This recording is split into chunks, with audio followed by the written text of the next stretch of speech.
공동회계법인의 총괄 책임자인 최정길 본부장이라고 합니다. 예, 안녕하십니까. 중소기업 기술개발 지원사업 연구개발비 정산 안내를 시작하도록 하겠습니다.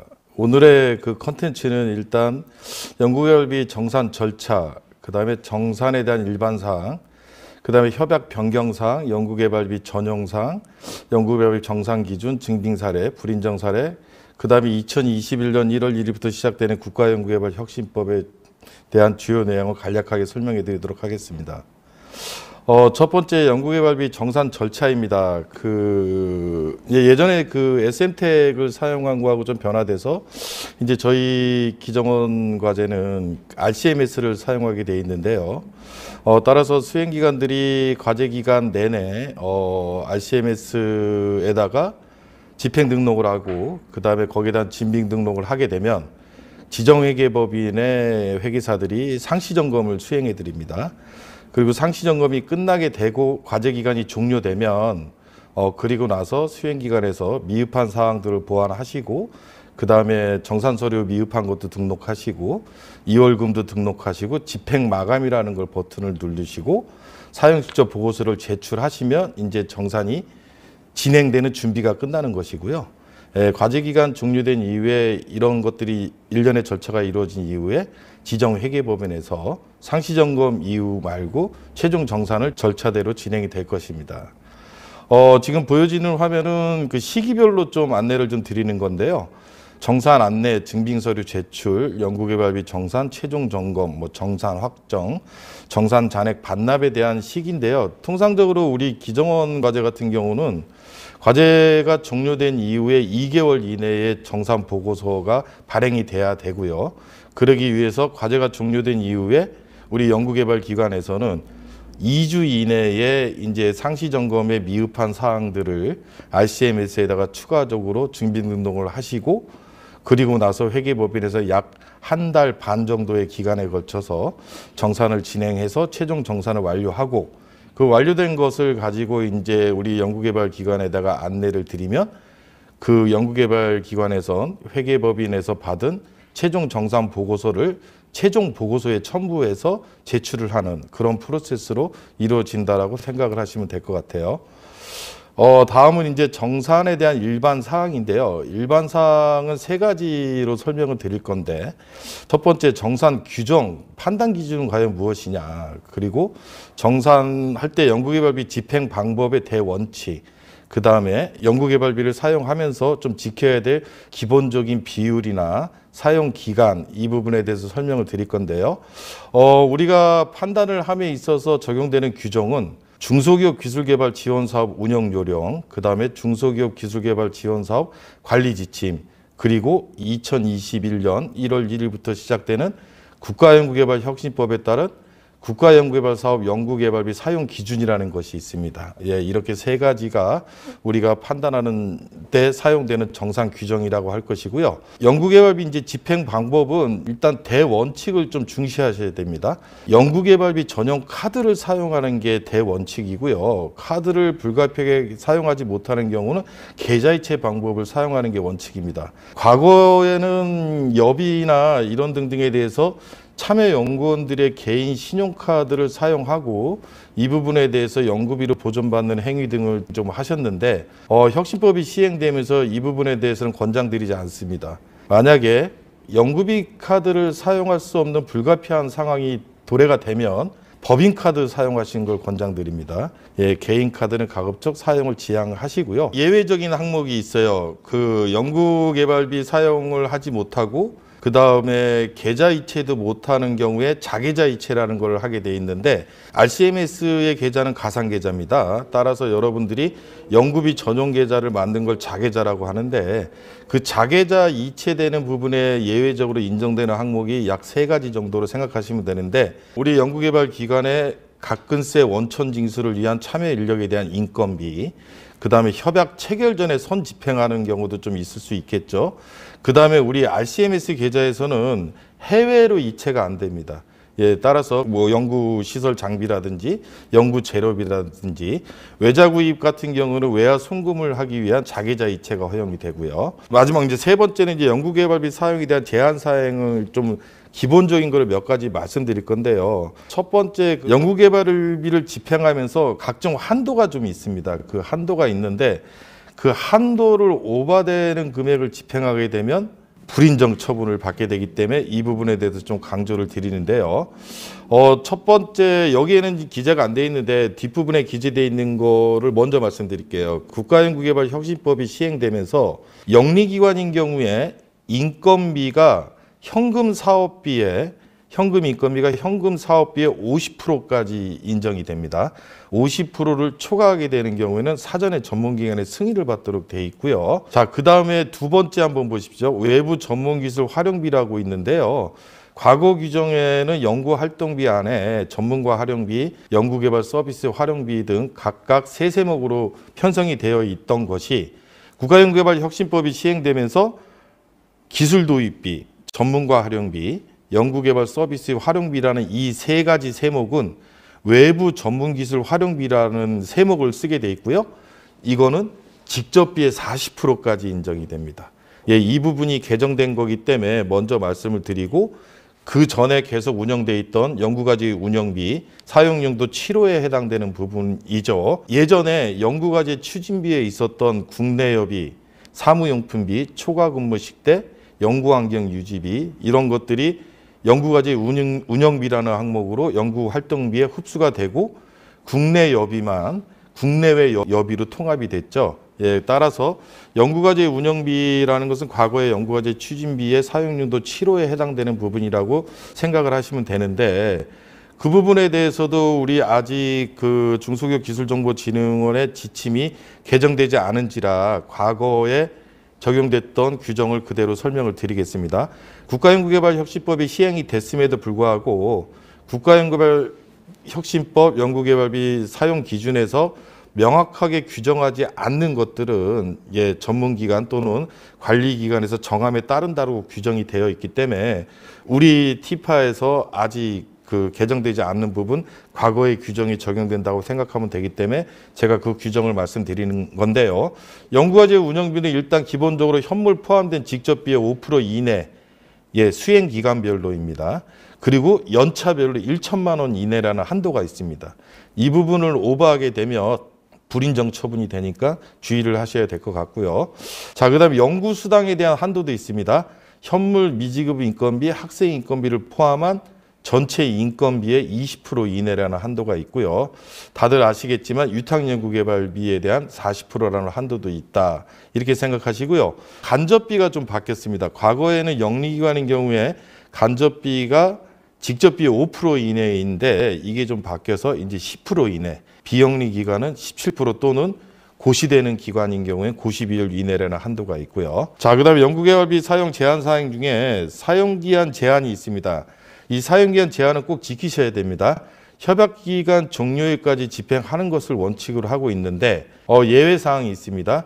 협약기간 내에 지출 원인 행위가 이루어진 경우에는 연구개발비 사용실적 보고할 때까지 지출이 가능한데요.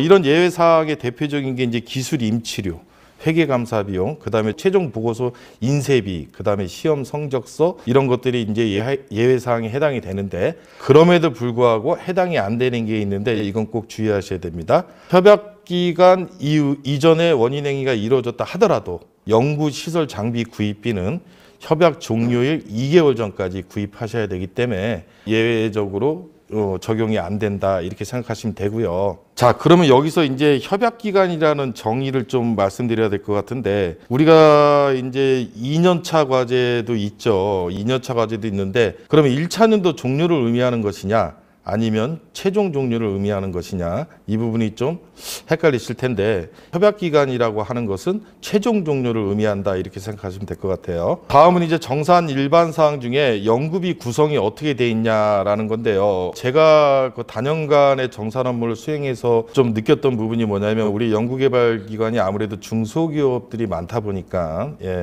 이런 세목과 세세목의 구분을 되게 혼돈스러워하는 경우가 되게 많았습니다. 이 세목과 세세목 세목의 구분을 잘못하는 경우에 나중에 한도에 걸려가지고 불인정 처분되는 경우가 있으니까 특히 세목 적용 주의하시고요.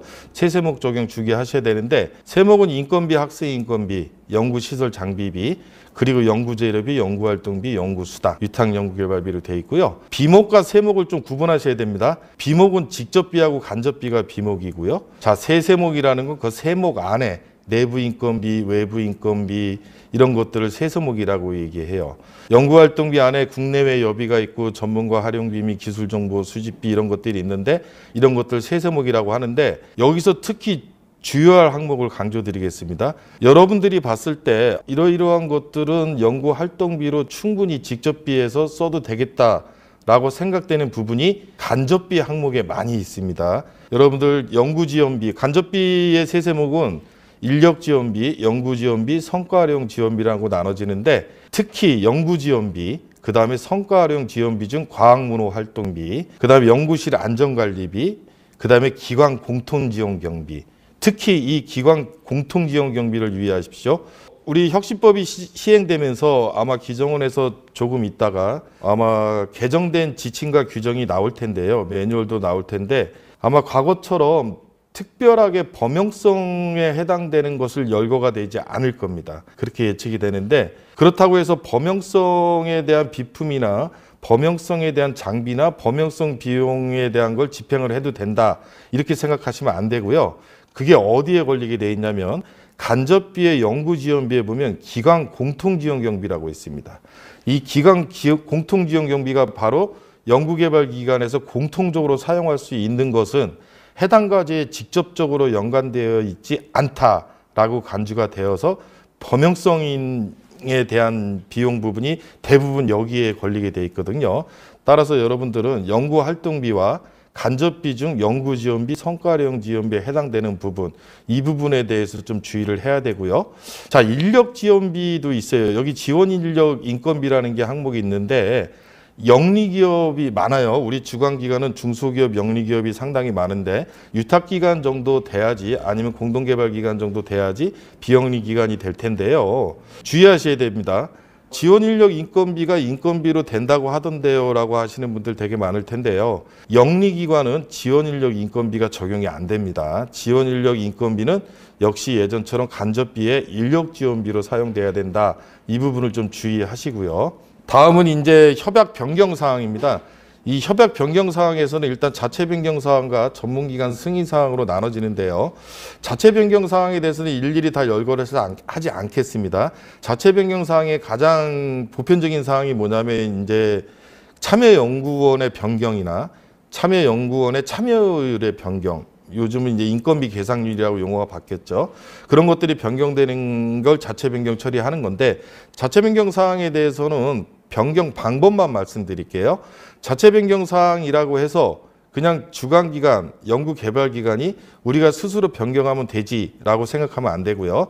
SM택이라고 하는 종합관리 시스템에다가 변경 등록을 해야지만 인정이 된다라는 걸 강조드립니다. 더불어서 그 협약 변경 사항 중에는 전문기관 승인 사항이 더 중요합니다. 이 전문기관 승인 사항은 충분하게 숙지를 하셔야 됩니다. 대표적인 거를 말씀드리면 아까 말씀드렸어요. 국가연구개발혁신법이 시행되면서 영리기관인 경우에 현금 인건비는 총 현금 사업비의 50%까지밖에 인정이 안 되는데 50%를 초과할 수밖에 없는 상황이 되는 경우는 사전에 전문기관의 승인을 받아야 됩니다. 언제까지요? 밑에 있죠. 협약 종료의 1개월 전까지 승인을 요청해서 승인을 득해야 되고요. 그다음에 혁신법이 시행되면서 이것도 바뀌었어요.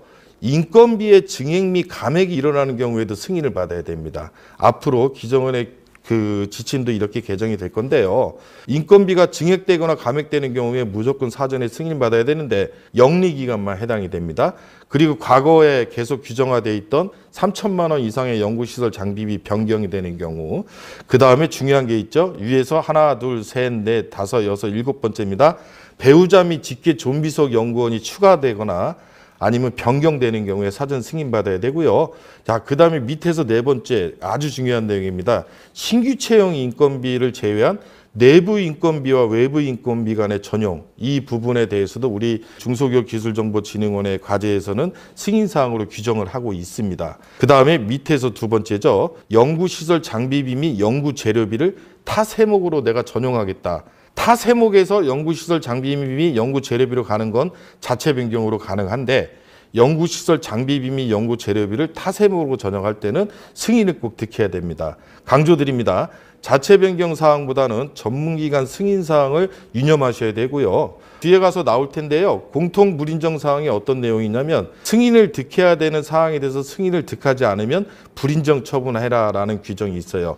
따라서 우리 연구개발기관의 담당자분들께서는 전문기관 승인 사항에 대해서는 꼭 숙지를 당부드리겠습니다. 다음은 이제 연구개발비 정산 기준인데요. 정산 기준은 이제 산정 기준과 사용 기준이 있는데, 산정 기준에 대해서는 현물에 대해서 좀 말씀을 좀 드려보겠습니다.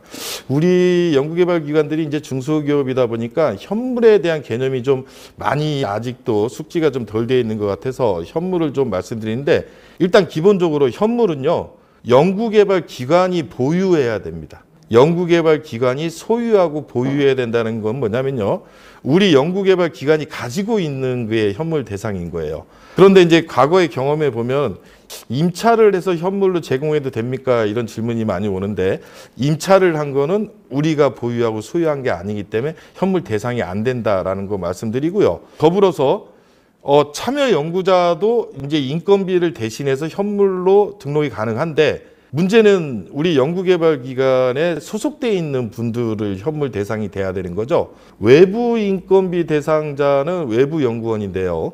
외부 연구원인 경우에는 이제 우리 소속이 아니에요. 그런데 이런 경우에 현물로 등록하는 경우가 있는데, 그래서 현물에 대한 자격 요건을 좀 말씀드려봤고요. 사용 기준은 대표적인 몇 가지만 좀 강조드려 볼게요. 협약기간 종료일까지 집행하는 걸 원칙으로 한다. 이 부분 놓치시면 안 될 것 같고요. 자, 그 다음에 위에서 하나, 둘, 셋, 네 번째인데요. 이 부분은 특히 강조드리겠습니다. 연구개발기관관, 연구개발기관이라고 이야기하면 주간연구개발기관, 공동연구개발기관, 유탁연구개발기관, 이런 것들을 과거에는 이제 수행기관이라는 용어를 썼는데, 용어가 좀 바뀌어서 연구개발기관 간의 상호거래 안 되게 돼 있고요. 더불어서 인적, 물적 구분이 곤란한 기업간 또는 대표자가 동일한 기업간 안 됩니다. 이 얘기가 뭐냐면, 우리가 주관기관인데 우리의 대표님이 가지고 있는 다른 개인 사업자, 아니면 우리 대표님의 배우자,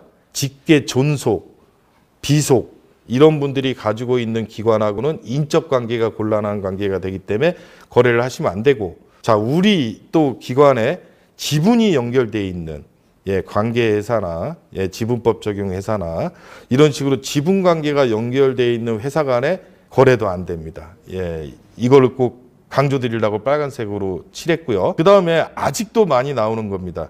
영리기업인 경우가 되게 많은데요. 우리가 현행 부가가치세법상 일반 과세자하고 거래하는 경우에는 환급 가능한 부가가치세가 발생이 됩니다. 매입하실 때, 물건을 사고 할 때 매입세액 중에서 간이가세자는 해당이 안 돼요.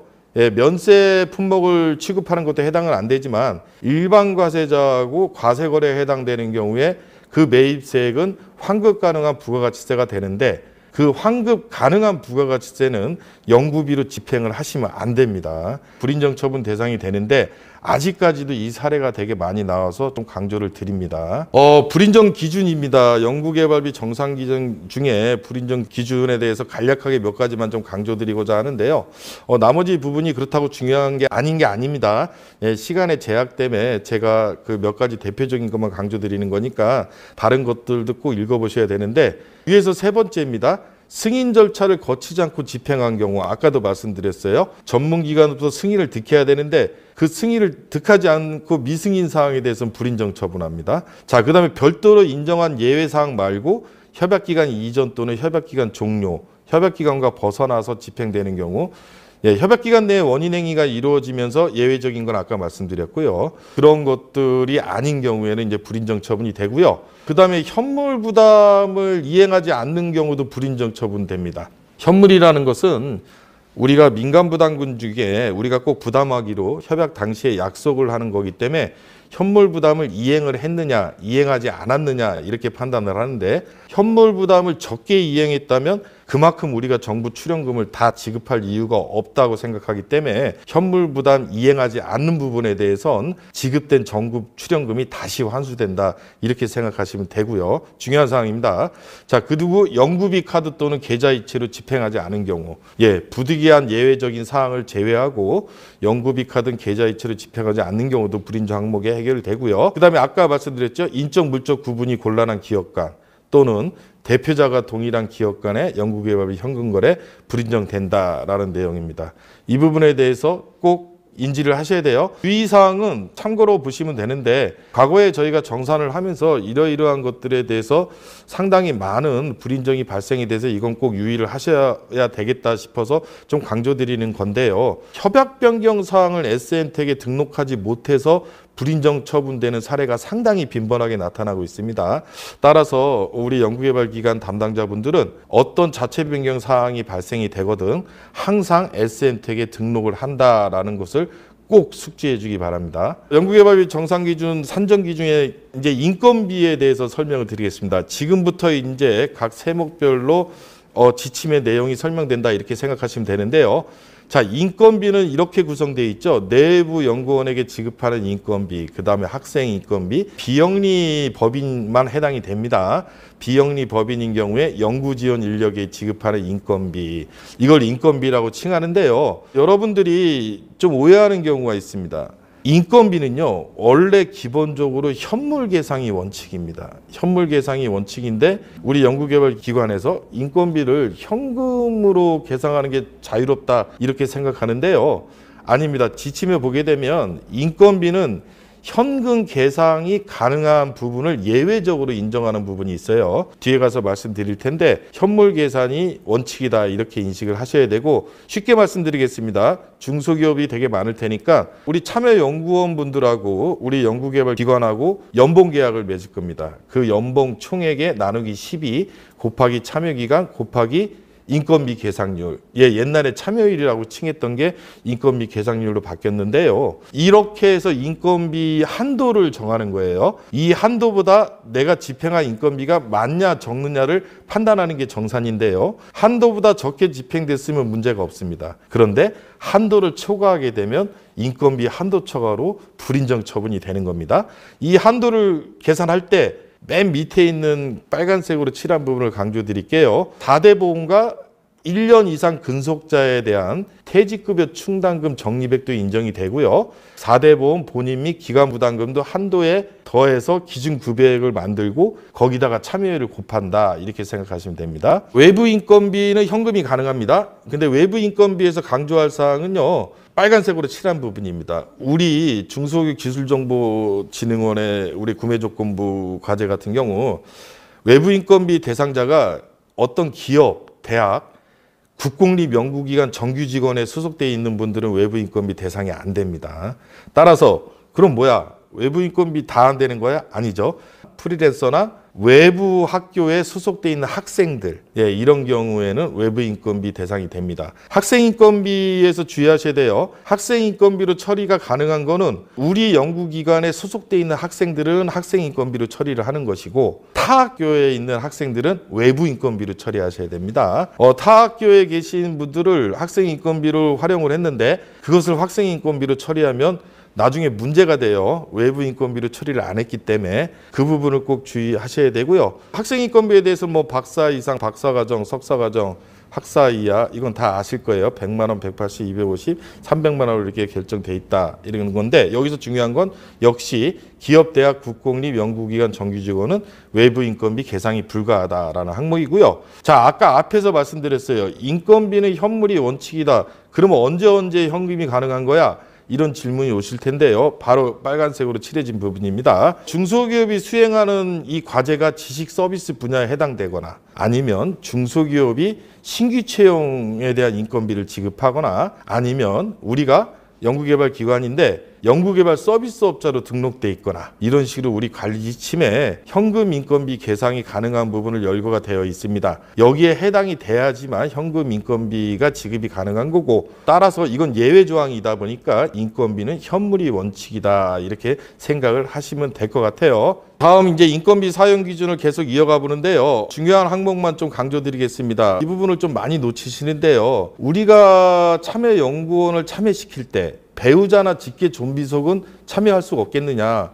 아니다. 우리 회사에는 우리 배우자도 근속을 하고 있고 우리 자녀분들도 근속을 하고 있는데 이런 분들에 대해서 참여연구원으로 좀 등록할 수 있는 거 아니겠냐?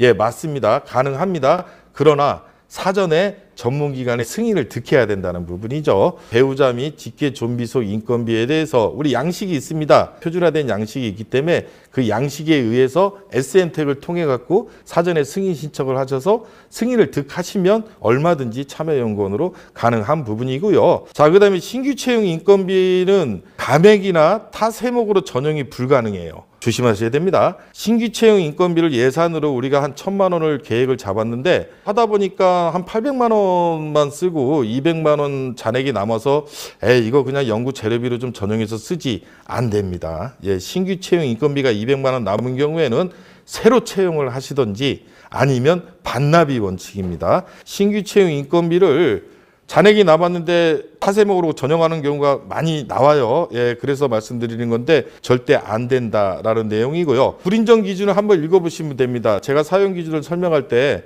어떠하면 불인정 된다라는 거 다 언급이 됐던 내용들이 있는지라 이거는 읽어보시면 될 것 같고요. 자, 그 다음에 학생인건비인데요. 학생인건비는 이제 통합관리 기관이냐, 통합관리 기관이 아니냐로 구분이 되는데 우리가 보통 이제 수행기관 중에 대학교 같은 경우가 우리 과제에서는 위탁기관이 많이 들어오죠. 위탁기관인 경우에 이제 통합관리로 지정된 기관인 경우에는 별도의 이제 관리를 하지 않습니다. 관리를 하지 않고 통합관리가 지정됐으면 일괄 흡수를 하게 돼 있죠. 따라서 일괄 흡수에 대한 계좌 이체에 대한 증명만 우리가 확인하고 정산을 넘어갑니다. 근데 통합관리로 지정된 있지 않는 대학인 경우에 좀 주의하셔야 되는데요. 이 부분에 대해서는 좀 증빙 자료도 좀 많이 갖추셔야 돼요. 일단 과제 참여 확약서나 과제 참여 계약서도 있어야 될 것이고요. 우리 그 소속 기관의 학생들이 박사 과정에 계시는지 석사 과정에 계시는지 학사 과정에 계신지에 따라서 기준 급여액이 다르다 보니까 그 기준 급여액을 입증할 만한 자료가 있어야 되는데 통상적으로 재학증명서라고 이야기하는데 재학증명서가 꼭 아니더라도 학사관리 시스템에서 해당 학생 연구원이 어떤 과정에 있는지를 입증하는 서류들, 이런 것들로 관리를 하셔야 된다라는 내용이 될 겁니다. 불인정 기준은 빨간색으로 칠한 부분입니다. 타 기관에 소속되어서 인건비를 받고 있는 부분인데 이 부분을 이제 학생 인건비로 처리를 하는 경우가 있어요. 이 경우의 사례가 뭐냐면 이거죠. 과정이 다 끝나서 이미 졸업을 하셨는데 어디 취직까지 하셨는데 그 부분을 학생 인건비로 처리한 경우 뭐 이런 경우 있는데 휴학생 경우는 학생 인건비 처리가 가능합니다. 국가연구개발혁신법, 국가연구개발사업 연구개발 사용기준에 의하면 휴학생도 학생 인건비 처리가 가능하고요. 그 다음에 이제 어떤 산학연 협업으로 인해서 파견 나간 경우도 있어요. 예, 파견 나간 경우도 있는데 파견 나간 기간이 6개월 이상 되면 학생 인건비 처리도 가능하다. 이런 것들은 제가 이제 팁으로 좀 말씀드렸고요. 다음은 이제 연구개발 정상 기준 중에 시설 장비비 그리고 연구 재료비를 같이 설명드리겠습니다. 과거에는 이제 연구시설 장비비 및 재료비 이런 식으로 표현이 되었는데 구분이 됐죠. 연구시설 장비비와 연구 재료비로 구분이 됐으나 내용은 큰 차이가 없으니까 이번에 한꺼번에 그냥 설명을 드리려고 하는데요. 주의할 항목이 있습니다. 시설 장비비 중에 개인용 컴퓨터, 영리기관은 안 됩니다. 개인용 컴퓨터 및 주변 기기는 영리기관은 아직 우리 기정원에서 인정을 하고 있지 않아요. 비영리기관만 내부 절차에 의해서 구입한 경우가 인정이 되는데 이 또한 협약 시 제출한 우리 연구 계획서에 반영이 돼 있어야 되겠죠. 영리기관 조심하셔야 됩니다. 개인용 컴퓨터 인정이 안 된다라는 부분 강조드리고요. 그 다음에는 위에서 세 번째입니다. 3천만 원 이상의 장비를 내가 뭔가 구입을 했다. 부가세 포함입니다. 계약금, 중도금, 잔금 다 포함입니다. 3천만 원 이상의 뭔가 장비를 구입했으면 옛날에 NTIS, 요즘은 제우스라고 칭하죠. 여기에 등록을 해야 되는데 우리 기정원 과제만의 특출한 규정이 하나 있어요. NTIS나 제우스에만 등록을 하면 안 됩니다. SM택에도 등록을 해야 됩니다. 제우스까지 등록을 하고 SM택에 등록을 하지 못해서 불인정된 처분 사례가 있습니다. 따라서 NTIS 또는 제우스 그리고 SM택에까지도 등록을 해야 된다라는 내용이고요. 자, 시설 장비비를 현물로 제공하는 경우도 있어요. 이 경우에는 취득원가의 20%까지밖에 인정이 안 된다라는 내용이고요. 잔여 내용 연수가 우리가 이제 구입을 하게 되면 아마 기기 장비는 세법에 따라서 내용 연수로 5년을 적용하고 감가상각 방법을 정육법으로 할 텐데 취득가로 따지니까 감가상각 방법은 중요한 게 아니고요. 내용 연수가 중요하죠. 구입해서 지나간 내용 연수 말고 남은 내용 연수가 협약 기간보다 많이 남아 있어야 됩니다. 협약 기간보다 많이 안 남아 있으면 그 부분은 현물로서 인정이 안 돼요. 따라서 현물로 장비를 제공할 때 두 가지를 주의하셔야 돼요. 구입가의 20% 이내까지 인정이 되고 잔여 내용 연수가 남은 협약 기간보다 많이 남아야 된다. 이 부분 주의하셔야 되고요.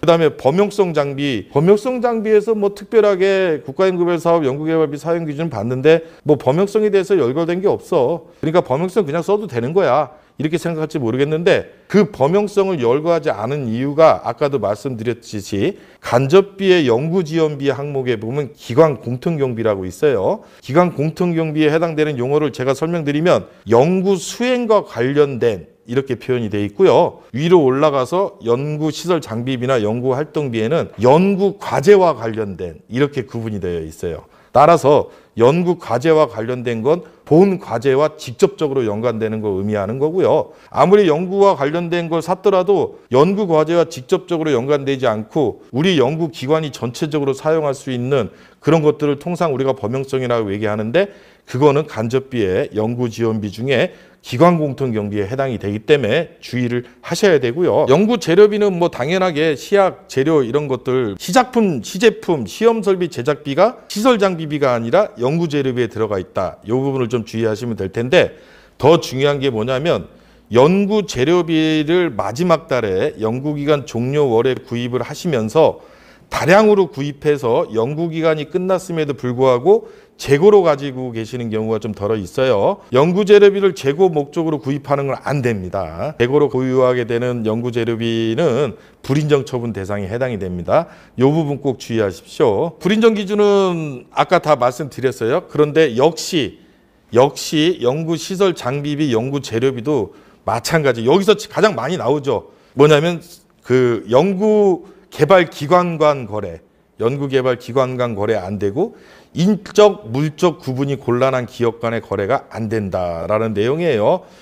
예외적으로 인정되는 거는 있어요. 뭐 단독 판매처 등 정당한 사유로 전문기관이 인정하는 경우가 있으니까 우리가 이제 연구개발기관 간의 거래를 꼭 해야 되는데 할 수밖에 없는데 이런 경우에는 사전에 전문기관한테 예외사항에 해당되는 정당한 사유를 설명을 하시면서 승인을 요청하시면 됩니다. 따라서 전문기관이 승인을 해주면 예외적으로 인정이 가능하나 그렇지 않는 경우에는 연구개발기관 간의 상호간 거래는 불인정 처분된다 이렇게 생각하시면 될 것 같고요. 유의사항은 한번 읽어보시면 되겠습니다. 다음은 이제 연구활동비에 대해서 설명을 드릴 건데요.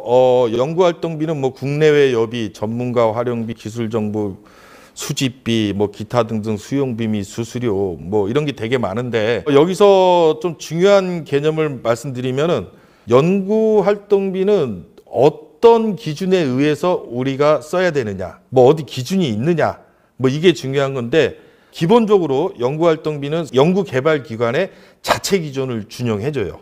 예, 국내외 여비 마찬가지입니다. 자체 기준을 적용을 해주는데 우리는 여비에 대한 기준이 없어. 그런 경우에는 실소요 금액을 인정을 해드립니다.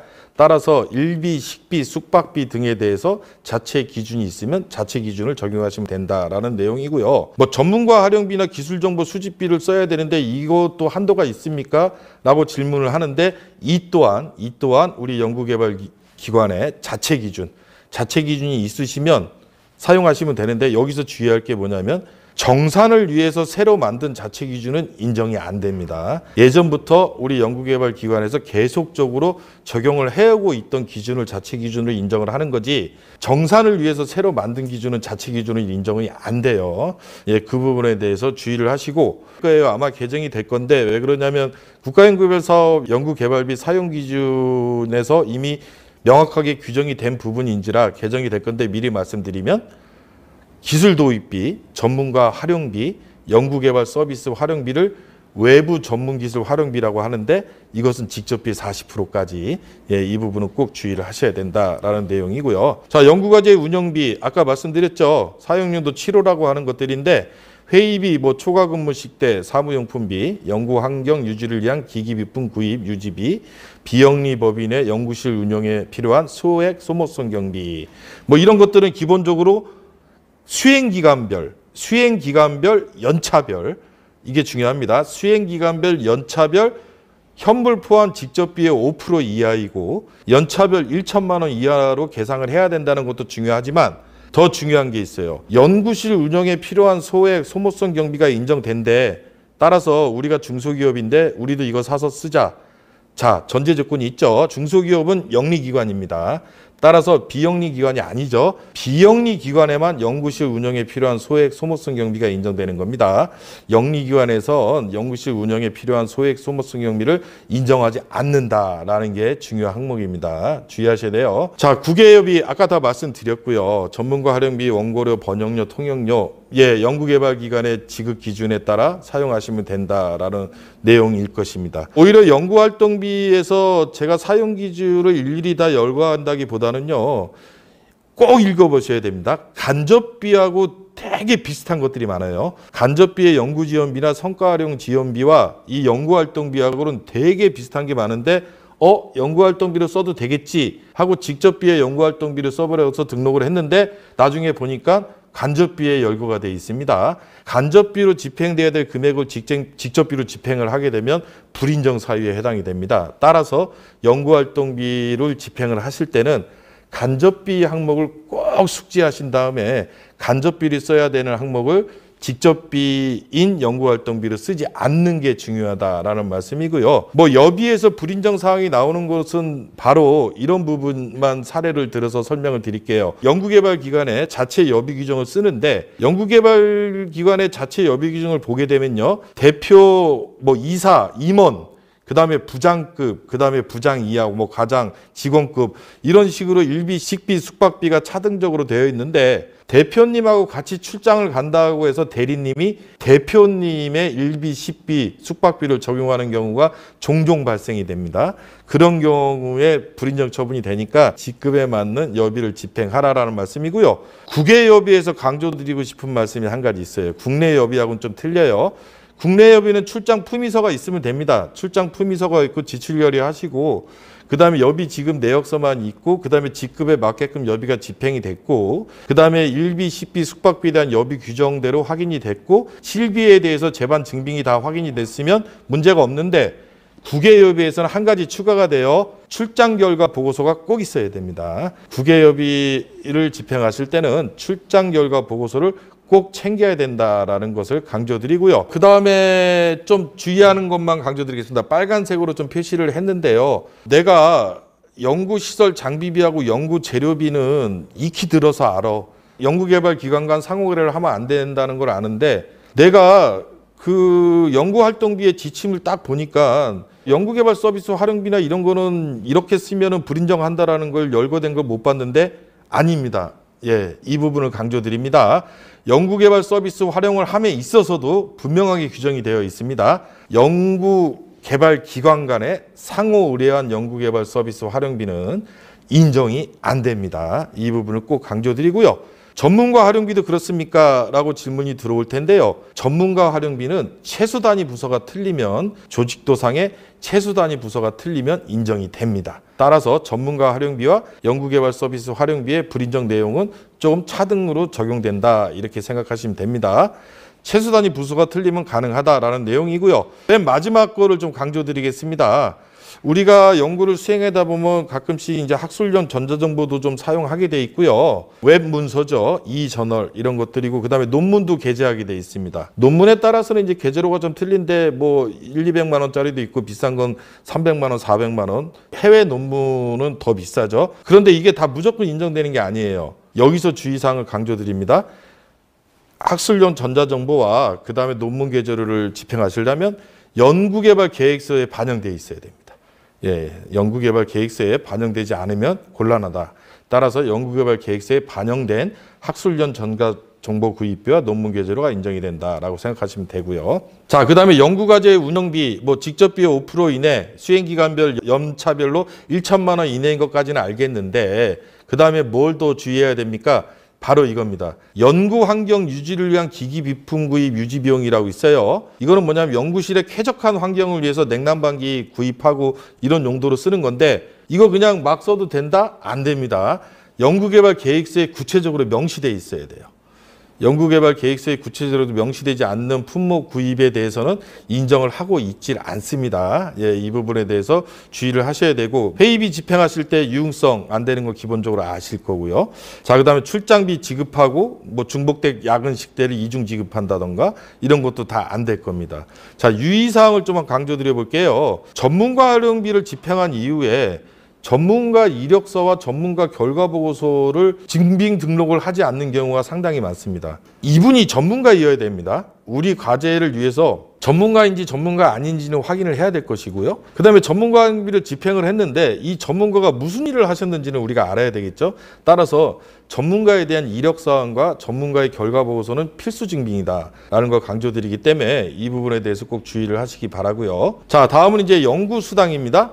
연구수당은 비영리 기관에 한해서 미지급 인건비 포함하고 학생 인건비 포함해서 20% 이내까지 계상하는 건 다 아실 텐데 우리 중소기업 기술정보진흥원 사업의 특징이죠. 참여 연구원 수에 따른 1인당 최대 지급률이 있어요. 7654, 2345 이렇게 이해하시면 되고요. 우리 그 연구개발 사업 사용 기준이 출범되면서 어떤 식으로든 몇 명이 뭐 단독 집행은 당연히 안 되는 걸 아실 텐데 뭐 2명 이상 집행을 해도 절대 70%를 초과할 수 없어요. 1인이 70% 초과할 수 없는 경우 이 부분을 좀 주의하셔야 되고요. 그 나머지 부분에 대해서 연구수당에 주의하실 거는 어떤 부분이냐면 기여도 평가가 있어야 됩니다. 기여도 평가가 없는 연구수당은 인정이 되지 않는다라는 내용이고요. 그리고 이제 이 부분도 주의하셔야 돼요. 위에서 하나, 둘, 셋, 네 번째입니다. 강조사항입니다. 인건비를 연구개발 계획서상의 금액보다 감액한 경우 실집행 인건비의 20%를 초과해서 지급한 금액은 불인정 처분됩니다. 그러니까 인건비를 내가 100을 잡아놨는데 실제 집행된 금액이 70입니다. 그리고 연구수당은 100을 다 집행을 됐어요. 근데 인건비는 70%만 집행이 되고 연구수당은 100%가 집행됐다. 근데 실 집행된 인건비를 20% 초과한 금액이니까 20%를 초과한까지 인정이 돼요. 그러니까 인건비를 80%까지 집행을 하면은 연구수당을 100% 지급해도 되는 건데 70%를 집행을 했을 때는 연구수당도 20%를 초과한 10%만큼은 적게 집행하셔야 됩니다. 따라서 인건비를 80%보다 적게 집행됐을 때는 그 적게 집행된 비율만큼 연구수당도 적게 집행을 하지 않으면 불인정 처분됩니다. 위에서 네 번째 강조드립니다. 이거는 되게 중요한 부분이에요. 20%보다 넘게 적게 인건비가 집행됐다? 그러면 거기에 해당되는 만큼은 우리 연구수당도 적게 집행을 해야 된다. 이렇게 인식하면 될 것 같아요. 나머지 부분은 여기 이제 네모 박스에 돼 있죠. 이게 제가 말씀드린 그 식으로 지금 산식이 되니까 한번 나머지 부분을 읽어보시면 될 것 같고요. 상연구개발비는 뭐 직접비의 40%까지라는 것만 이해를 하면 되는 게 아니라 위탁기관 중에 대학교가 되게 많습니다. 대학교는 협약 당사자가 산학협력단으로 되어 있을 텐데요. 산학협력단에서 우리 연구비 관리를 하신 부분 주의하셔야 됩니다. 위탁연구개발비에 대해서 부가가치세 처리를 주의하셔야 돼요. 과세거래에 해당이 되면 부가가치세 처리를 해야 되고 위탁연구개발비를 받으실 때 전자세금 계산서를 발행하셔야 됩니다. 그리고 연구비를 집행할 때 환급 가능한 부가가치세는 집행하시면 안 돼요. 대학교가 비영리 기관에 해당이 된다라도. 그러면 과세거래는 어떻게 따집니까? 유탁 연구에 대한 결과물이 주관기관에 귀속이 되면 과세거래에 해당이 되는 겁니다. 협약을 하실 텐데 결과물의 귀속을 주관기관으로 한다. 이렇게 되면은 이건 과세거래에 해당이 돼요. 근데 국가연구개발혁신법 연구개발비 사용기준을 보니까 아예 명칭이 되어버렸어요. 위탁연구개발에 대한 결과물은 전부 다 주관기관에 귀속된다라고 돼 있기 때문에 전부 다 과세거래에 해당된다라고 보시면 될 것 같은데, 과세거래에 해당이 되면 내가 비록 대학이지만 내가 연구비를 집행할 때 환급 가능한 부가세를 집행하면 안 된다. 이 부분을 강조드리겠습니다. 다음의 내용들을 한번 읽어보시면 될 것 같고요. 쭉 그냥 읽어보시면 돼요. 제가 말씀드린 부분을 아마 설명하면서 다 말씀을 드렸어요. 그래서 한번 읽어보시면 되고요. 증빙 서류에 대해서 좀 말씀드려 보려고 합니다. 아무래도 우리 RCMS의 우리 연구개발 기관들이 증빙을 등록해야 되는데 도대체 어떤 증빙을 등록해야 되나? 이런 것들을 되게 모호하게 생각하셔서 이 증빙에 대해서 과거와는 다르게 좀 몇 가지 좀 설명을 드리고자 할 텐데, 여기서 비고를 잘 보세요. 필수 항목이라고 되어 있는 것들은 꼭 증빙 등록을 하셔야 됩니다. 현물 출자에 대한 확인서라고 우리 SM택에서 다운받는 양식이 있어요. 현물 출자에 대한 확인서, 그 다음에 인건비 집행 내역서, 그 다음에 정산 담당자 인적 정보, 이런 것들은 좀 필수적으로 증빙을 제시해야 되는데, 이런 것들이 있습니다. 보통 이제 회계법인에서 지정회계법인이죠. 지정회계법인에서 아마 우리 연구개발기관한테 안내문을 배포할 때 이렇게 엑셀로 작성된 인건비 집행 내역서라는 샘플을 보내드릴 겁니다. 이 인건비 집행 내역서의 샘플을 작성해서 주시면 이걸 보고 우리가 이제 정산을 하게 되는 거기 때문에 이게 인건비 집행 내역서 샘플이고요. 지금부터 이제 진행이 되는 거는 증빙 이름을 알겠는데 어떻게 생겼는지 우리는 잘 모르겠다. 우리 같은 소규모 중소기업이 그걸 어떻게 알아? 그럴 것 같아서 증빙을 샘플로 하나씩 보여드려 볼게요. 자, 수행기간 현물출자 확인서입니다. 표준화된 양식이에요. 이런 식으로 작성을 하시는데 여기서 중요한 게 뭐냐면 밑에 날인입니다. 날인. 주관기관의 대표자분과 연구 책임자분이 명시를 하시고 그 다음에 날인을 하셔야 된다는 부분이고요. 날인이 없는 것은 인정이 안 돼요. 그래서 날인을 꼭 하셔야 되는 거고요. 이건 다운받으신 자료입니다. 일부러 만드실 필요 없어요. 시스템에 들어가서 다운받는 자료고요. 그 다음에 이제 각 세목별로 어떤 증빙이 있어야 되냐라는 건데 시간 관계상 이거는 그냥 읽어보시라고 하고 지나가려고 합니다. 쭉 읽어보시면 다 이해가 되는 부분인데요. 그래서 한번 읽어보시라고 말씀드리겠습니다. 자, 이런 것들을 설명드리고자 앞에를 좀 패스를 시켰는데, 자, 집행 영수증에 전자세금 계산서에 이런 식으로 우린 표준화되어 있습니다. 중소기업 기술혁신 개발 사업이든 우리 구매조건부 사업이든 그 사업 명칭을 찐 도장을 스탬프를 파셔서 날인을 하셔야 될 것이고요. 전자세금 계산서와 거래명세서는 이런 식으로 생겨 있죠. 그래서 한번 샘플로 보시는 건데, 이 샘플을 보여드리는 거는 도저히 어떻게 생긴 자료인지 모르겠어. 그래서 나중에 우리 전문기관으로부터 이 자료를 배포 받으셔서 샘플을 보시면 돼요.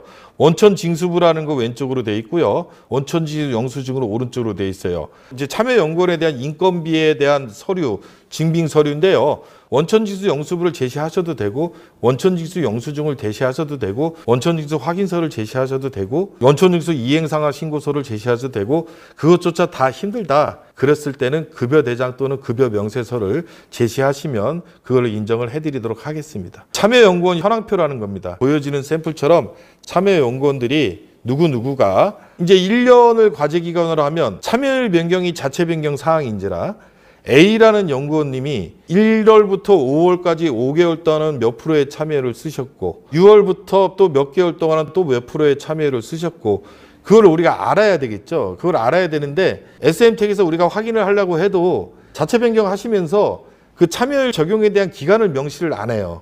연구개발기관에서 기간을 명시를 안 하니까 회계법인에서 정확한 참여율을 적용해 드리기가 좀 힘들다 보니까 참여연구원 현황표라는 걸 샘플로 보여드립니다. 이러이러한 현황표를 작성해 주시면 정확하게 참여율이 적용이 된다.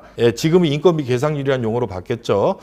그래서 참여연구원 현황표라는 걸 샘플로 보여드렸고요. 건강보험 자격득실 확인서나 4대 보험 가입자 확인서입니다. 이 샘플인데요. 이거는 이제 우리 참여연구원이 연구개발기관에 소속되어 계신 분이냐, 직장 가입자냐, 지역 가입자냐, 어디 외부 기관, 특히 외부 연구원인 경우에 어디 외부 기관에 정규직으로 계신 분이냐 이런 것들을 확인하고자 하는 서류입니다. 따라서 건강보험 자격지시 확인서나 또는 4대 보험 샘플처럼 4대 보험 가입자 가입 내역 확인서를 보시고 제출하시면 되고요. 연구시설 장비나 재료비 같은 경우 외자 구입이 가능하다고 말씀드렸습니다. 외자 구입을 하실 때 지금 보여지는 화면처럼 수입 신고 필증 꼭 제출을 하셔야 됩니다. 이 수입 신고 필증상에 이 과세가액이 기재되어 있어요. 여기 과세가액이 기재된 금액과 여러분들이 집행 등록한 금액을 비교하게 되는데 만약에 여기에 과세가액에는 뭐 한 100만 원 이렇게 해놓고 집행 금액에는 1000만 원 이렇게 기재가 되어 있으면 해당 수입 신고 필증이 아니라고 간주가 됩니다. 더불어서 말씀드릴게요. 여기 보면 관세하고 부가가치세가 붙어 있습니다. 우리 관리 지침에 보면 환급 가능한 관세 및 부가가치세는 연구비로 집행 불가하다라는 규정이 있죠. 따라서 여기 기재된 관세와 부가가치세를 만약에 집행을 하게 되면 환급 가능한 거에 해당이 된다면 이거는 불인정 처분이 되기 때문에 수입신고 필증을 보실 때 이러이러한 부분을 좀 체크를 하시라고 해서 샘플로서 좀 설명을 드렸고요. 자, 그 다음에 특히 연구시설 장비비, 특히 금형에 해당되는 부분, 이런 부분들, 이제 연구재료비의 시제품, 시작품과 관련된 금형을 많이 파시죠. 시금형비라고 얘기하는데 우리가 정산을 하면서 이런 경우를 많이 봤어요. 시금형의 집행을 하시고 해당 금형이 어디에 있습니까? 라고 했더니 우리 연구개발기관에 입고가 안 된 사례가 상당히 많더라고요. 그러면 이 금형은 어디에 있습니까? 그랬더니 금형 제작한 업체에 아직까지 있다라고 하는데 그렇게 되면 그 금형은 구입한 게 아니죠. 렌트로 빌려 쓰신 거가 되기 때문에 금형비를 집행했을 때는 이 금형이 우리 연구개발기관에 설치된 사진이 첨부된 검수조서가 필수조서에 해당이 됩니다. 검수조서에 첨부에 보면 증빙사진이라고 돼 있어요.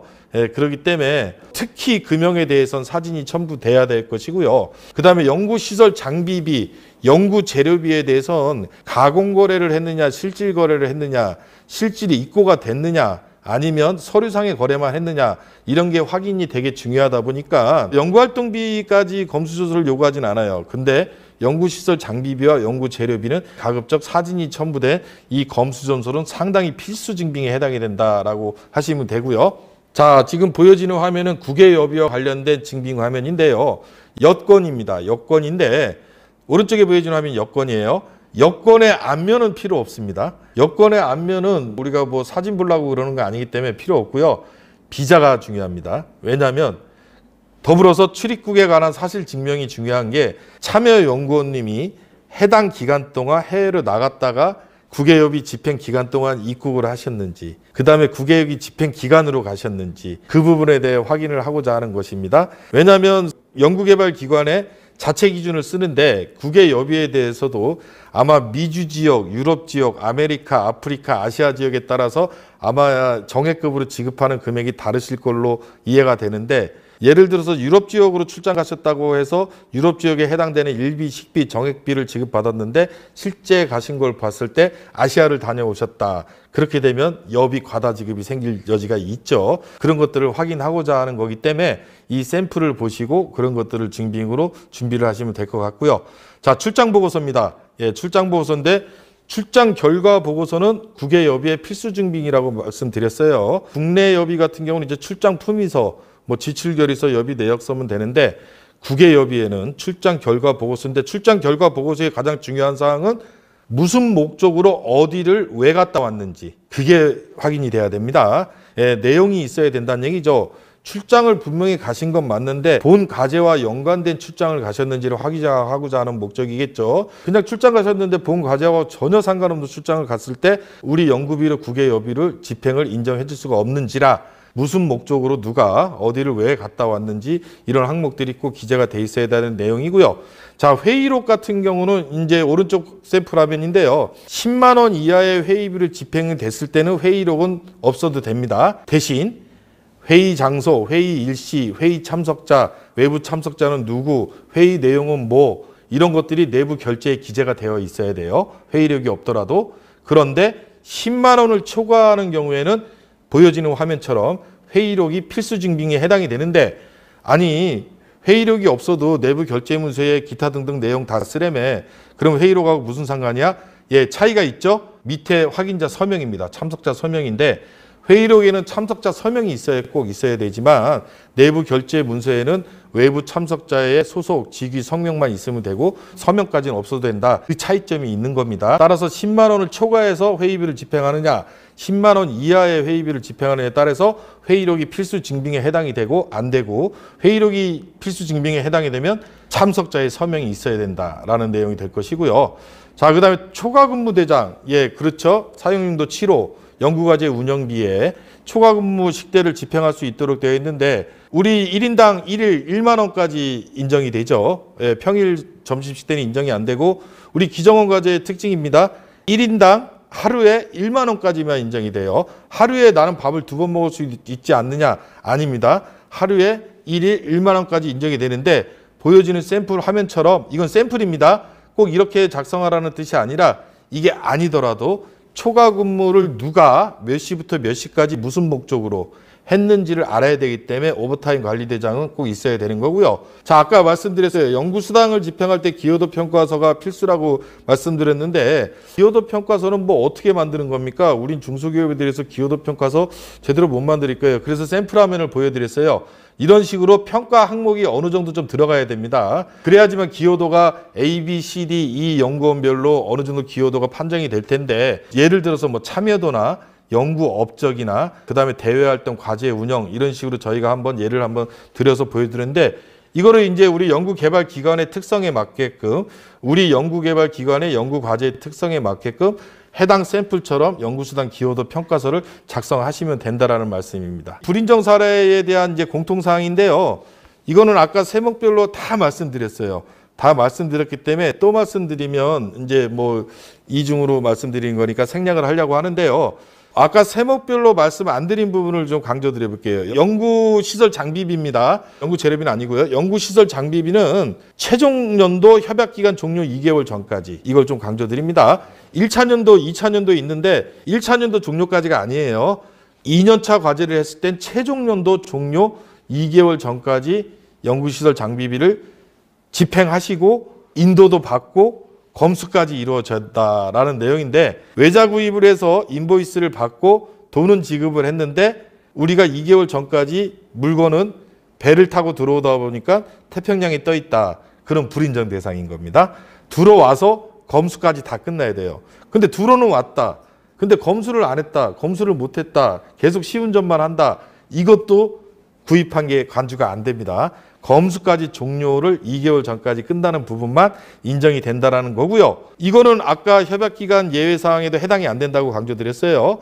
원인행위가 협약기간 종료 전에 이루어지면 사업비 사용실적 보고할 때까지 집행해도 된다며, 그래도 이건 안 된다 그랬어요. 연구시설 장비비는 협약기간 종료 2개월 전까지 구입을 해야 된다라고 강조드리고요. 나머지 부분은 아까 다 말씀드린 거예요. 그래서 읽어보시면 되는데요. 쭉 읽어보십시오. 자, 지금부터는 국가연구개발혁신법이 국가연구개발혁신법 하는데, 도대체 그러면 국가연구개발혁신법이 뭐가 그렇게 크게 바뀐 거냐? 좀 헷갈리실 것 같아서 그 국가연구개발혁신법에 대한 주요 내용을 간략하게 설명드릴 건데요. 뭐 적용 범위는 그냥 한번 읽어보시면 될 것 같고요. 경과 조치가 중요합니다. 경과 조치가 무엇을 의미하는 거냐면, 이 국가연구개발혁신법의 적용은 2021년 1월 1일 이후 집행분부터 적용됩니다. 협약분부터가 아니에요. 통상적으로 새로운 법과 규정이 만들어지면 소급 적용이 안 되기 때문에 그 법이 만들어질 때 협약한 그 당시의 규정을 적용하는데, 국가연구개발혁신법은 2021년 1월 1일 집행부부터 적용하도록 돼 있었어요. 그러면 밑에 예를 들면 바로 이겁니다. 2020년 6월 1일 날 과제가 시작됐는데 2021년 2월 28일 날 과제가 종료돼요. 그러면 어떻게 해야 되냐? 2020년 6월 1일부터 2020년 12월 31일까지 집행된 것은 종종규정, 공동과제 규정 과학기술기본법에 따른 종종규정에 적용하는 거고요. 2021년 1월 1일 이후에 집행되는 것은 국가연구개발사업 연구개발비 사용 기준을 적용하도록 되어 있습니다. 분명하게 과학기술정보통신부 설명의 자료에 이렇게 나와 있고요. 따라서 이 부분에 대해서 상당히 유의를 하셔야 된다라는 내용입니다. 우리는 2020년에 협약된 과제니까 2021년 2월 28일 날 끝나고 내가 2021년 2월 달에 집행을 해도 20년에 협약된 과제니까 종종 규정 따르면 되겠지? 원칙적으로 안 되는 겁니다. 원칙적으로는 밑에 강조사항 드렸죠? 2020년 6월 1일부터 2020년 12월 30일까지는 종종 규정, 2021년 1월 1일부터 종료 시점까지는 연구개발비 사용 기준. 이게 경과 조치입니다. 중요한 내용이고요. 그 다음에 국가연구개발혁신법의 연구개발비 사용 기준에서 과거에 되게 모호하게 처리되었던 부분에 대해서 좀 명확하게 한 게 세 가지가 있어요. 비영리 기관인데요. 비영리 기관 중에 특히 이제 병원 같은 경우가 되게 많이 이런 경우가 생길 수 있는 여지가 있어요. 대학교도 마찬가지고요. 그래서 중앙에 어떤 이렇게 다량으로 구매를 하는 어떤 구매 장소가 있어요. 대학교나 병원 같은 데는. 그리고 연구자가 필요할 때 그것을 통해요. 거기서 물건을 사는 경우가 되게 많아요. 시약 같은 경우. 그런 경우에 이거는 주관기관에서 물건을 구입했으니까 수행기관간 상호거래에 해당이 돼서 불인정 처분해야지. 이거는 어쩔 수 없게 그렇게 돼 있는데요. 이렇게 항변을 많이 했어요. 그래서 혁신법에서는 아예 명확하게 정의를 내렸습니다. 영리기관은 죄송하지만 해당이 안 됩니다. 비영리기관 내 중앙 창고를 두고 물품을 구매하는 경우 인정을 해주겠다라는 내용이고요. 그 다음에 영리기관으로서 계열사 간의 거래, 아까도 강조드렸지만 인적, 물적 구분이 명확하지 않는 거래, 이런 거래도 명확하게 혁신법에서는 불인정 처분하겠다고 아예 명시를 해놨습니다. 그 다음에는요, 인건비입니다. 아까도 말씀드렸죠. 참여율이 이제 인건비 계상률이라는 걸로 용어가 좀 바뀌었고요. 자, 그 다음에 여태까지 없던 규정이에요. 현금 인건비. 현금 인건비는 아까도 강조드렸는데 연구비 중에 현금 연구비. 그러니까 정부 출연금과 민간 부담금 현금 합계액이죠. 현물을 빼고 그 금액의 50%까지만 인정이 됩니다. 현금 인건비는. 만약에 50%를 넘긴다면 아까도 말씀드렸죠. 전문기관의 사전 승인을 득해야 된다라는 거고요. 또 바뀐 게 뭐냐면 인건비가 영리기업이 계획 대비 증액 또는 감액이 되면 사전 승인사항으로 바뀌었습니다. 사전 승인사항으로 바뀌었고요. 자, 그 다음에 세 번째, 해당 연구개발과제 수행을 위해 신규로 채용하는 참여 연구자가 있을 수 있습니다. 이 참여 연구자에 대한 인건비는 별지 제2호 서식이 있습니다. 따라서 다른 참여 연구자하고 구분 관리하셔야 됩니다. 신규로 채용하신 인건비를 이분은 신규 채용 인건비로 쓰시다가 갑자기 내부 인건비로 갔다가 다시 또 신규 채용으로 왔다가 이런 식으로 많이 하시는데 안 됩니다. 이제는 완벽하게 구분해서 관리하셔야 되고, 그래서 신규로 채용한 인건비를 쭉 쓰시다가 잔액이 남으면 반납입니다. 전용이 안 되는 거예요. 따라서 이걸 아예 명확하게 해버렸어요. 다른 참여 연구자의 인건비와 구분해서 관리를 해라라고 혁신법에서는 분명하게 명시가 됐는데, 조만간에 이제 규정 및 지침 개정에서 이제 최종본이 안내될 텐데 이런 것들이 다 반영이 될 겁니다. 지금 개정을 하고 계신 본부에서 반영을 하신다는 내용을 좀 접했고요. 제가 그래서 미리 말씀드리는 건데, 이런 거는 이제 혁신법에 명확하게 규정되어 있기 때문에 반영을 할 수밖에 없어요. 왜냐하면 혁신법에서 정한 거는 혁신법을 따르도록 되어 있고, 혁신법에서 정하지 않는 것은 관리기관 또는 전문기관이 정함에 따른다고 되어 있거든요. 명확한 용어는 중앙행정기관의 장이 정함에 따른다고 되어 있기 때문에 혁신법에서 정한 거는 혁신법을 따르도록 되어 있습니다. 그래서 말씀드리는 거고요. 학생인건비는 휴학생, 강조드렸죠. 휴학생인 경우에 학생인건비로 처리를 할 수 있게끔 명확하게 해줬다라는 내용이고요. 참고하시면 될 것 같고요. 연구시설 장비비는 그럼 뭐가 바뀌었냐? 최종 또는 단계 이렇게 됐는데, 저희 사업에 꼭 1년짜리 사업만 있는 게 아니죠. 아까도 말씀드렸지, 이제 선도과제라고 예전에 그렇게 칭했는데, 2년짜리 과제인 경우 1차 년도 종료 2개월 이내 구입이 아니라 최종 종료 2개월까지만 구입하면 됩니다. 이걸 꼭 주의하세요. 예전에는 1차 년도 종료, 매 차년도 종료에 구입돼야 되는데 이게 좀 바뀌었어요. 최종 종료 2개월 전까지로 바뀌었다라는 거를 좀 강조드리고요. 재료비도 마찬가지고요. 연구활동비 아까 제가 강조드렸습니다. 외부 전문기술 활용비인데 기술 도입비, 전문가 활용비, 연구개발 서비스 활용비 등이 아닙니다.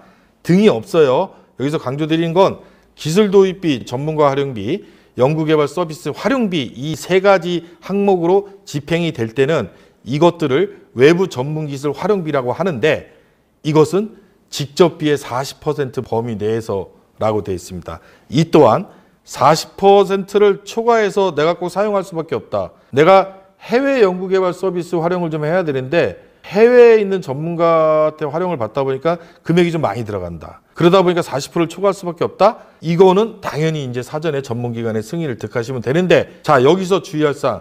직접비에 그러면 현물도 포함이 되는 겁니까? 현금 사업비만 해당이 됩니까?